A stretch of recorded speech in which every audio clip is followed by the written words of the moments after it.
Hi, welcome to Paint with Brian. I'm Brian, and today we're painting Night Cityscape with just 2 brushes and a toothpick.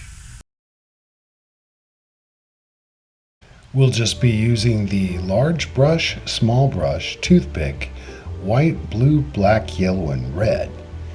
And first I get my mix together with blue, white, red, and a little black. You can, of course, make this darker. And a little bit of water in there so it flows well. It should not be translucent. You shouldn't be able to see through it. I want it nice and opaque, solid. So if there's too much water in it, you'll need to add more paint. Taking it down just beyond the halfway line, maybe almost 2/3. And while it's still wet, entering the white. At this point, I just want to use the brush as a tool to manipulate the white on the wet blue, what is called wet and wet painting. And you can only do this while both surfaces are still wet. More towards the horizon, I'm pulling it out elongated and brushing. The longer you brush, the softer it will appear. So if you want it structured, just brush less. And very near the horizon, some elongated clouds in the same technique. Moving my arm, not so much my wrist.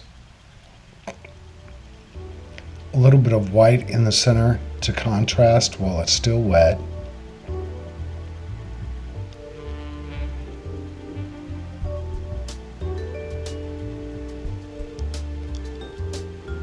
I want to hold the brush straight on like an arrow, as I say, with this darker blue, which is for the water. This is how you cut with a brush. There are many ways to make straight lines, and I'll show you all of them later.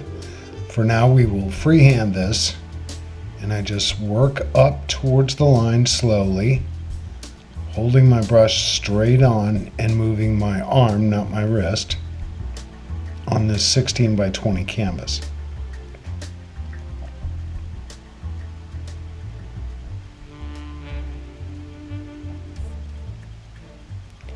Brushing it all the way out to the bottom,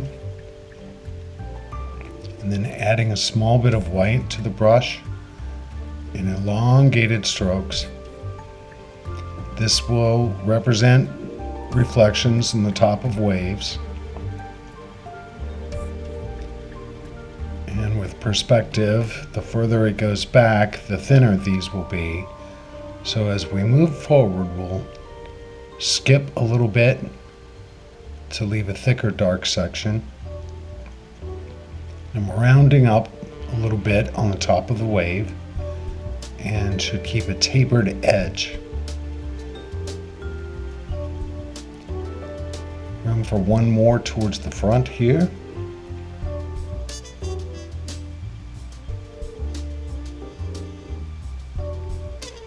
The top of a wave catches light and the bottom side of it casts a shadow. So I've just added a little bit of black to the exact same blue mix that I was working with. And I'll put that on the lower side of the wave. For the buildings, I switched to the small brush, and it's straight black with just a little bit of water in it, so it flows nice. Again, you don't want to see through it, and it should be nice and solid and opaque. The main thing with the buildings is diversity in size and shape.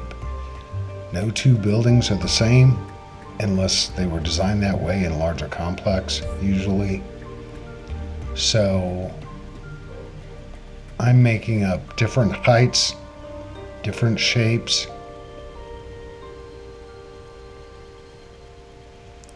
For this one here, I'm doing a convention center or a football stadium, a domed building. Building up to it is much like a wedding cake, sort of terrace. So I start with the rectangular form at the bottom.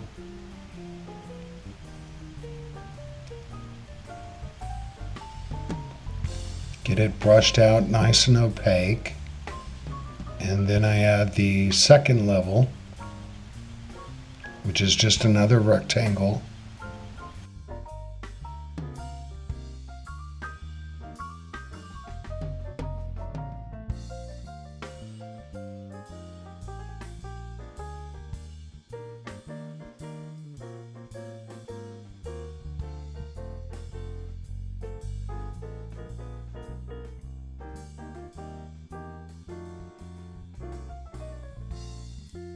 I put the next layer on top, and getting ready for the dome, I just start with a small triangle and round it up from there. I like to do everything in a slow build, as I call it. When you slow build, you don't have to fix so many things. For this tall skyscraper, I've set it at a bit of an angle just to make it architecturally interesting. It is a focal point.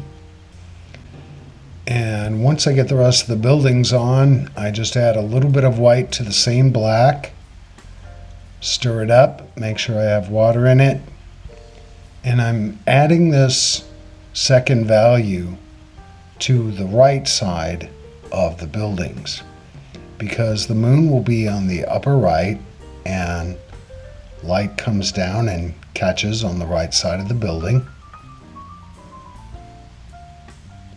You see I have left the small lines of the black in there instead of going back and adding black later. You can just work with the negative space and create those lines that way.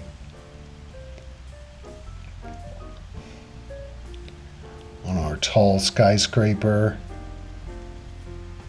just going on the right side there. And back to the straight black for the shoreline. And I'll throw in a little bridge here just to keep that interesting. This is a fantasy painting that is not done from a reference photo. You can always do a skyline from a reference photo. The second value add to the shoreline, and then a third value to highlight some of the areas of the buildings. Now a dry brushing technique with just straight black to get the reflection of the dark part of the building on the water, and then a little bit of gray also in the dry brushing technique. You don't want the brush overly loaded. With the toothpick into the white and dotting the windows. It's always irregular on the building where the windows are lit up because not all the lights are on. You have a lot of leeway here. Some might be smaller, larger, depending if a curtain is covering something, etc.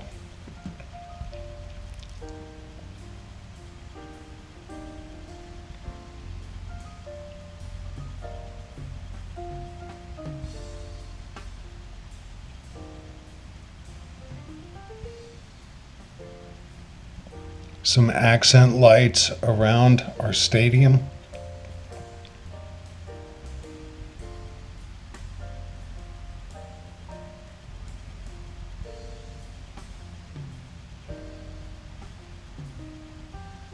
For these top lights, I'm using straight yellow on top of the building. Some have one light, some two.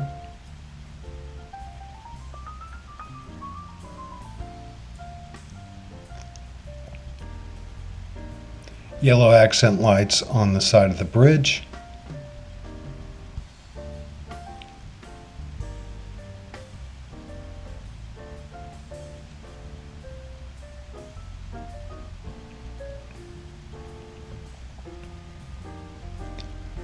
Reflections of the windows, the white lights.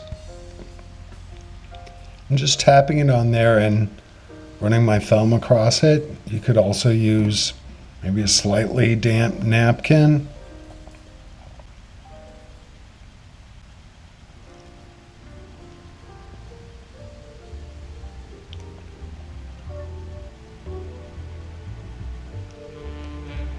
Here's the moon with the small brush, and I like to start with a little bit of off-white, not just straight up white. And I like to slowly build my circle and just add small slivers to it. Here with the dry brushing technique, the reflection of the moon. And then I'm using my thumb to pull off some of the white that I've added over the top of the off-white to give the crater-like effect of the actual moon. Some yellow reflections from the bridge lights.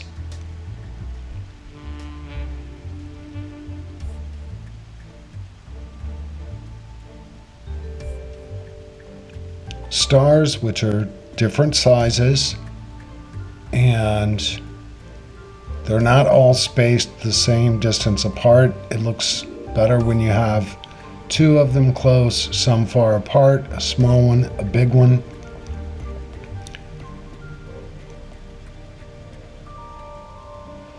Here I'm using black just to give more profile to the buildings.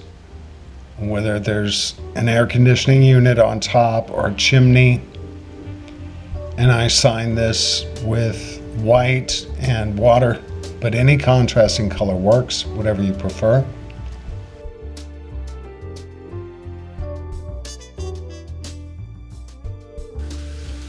If you'd like to see the full 75-minute tutorial, you can sign up for our Patreon, where I mix all of the colors and talk you through the entire painting. Thanks for watching. This is Brian, always encouraging you to have fun with paint.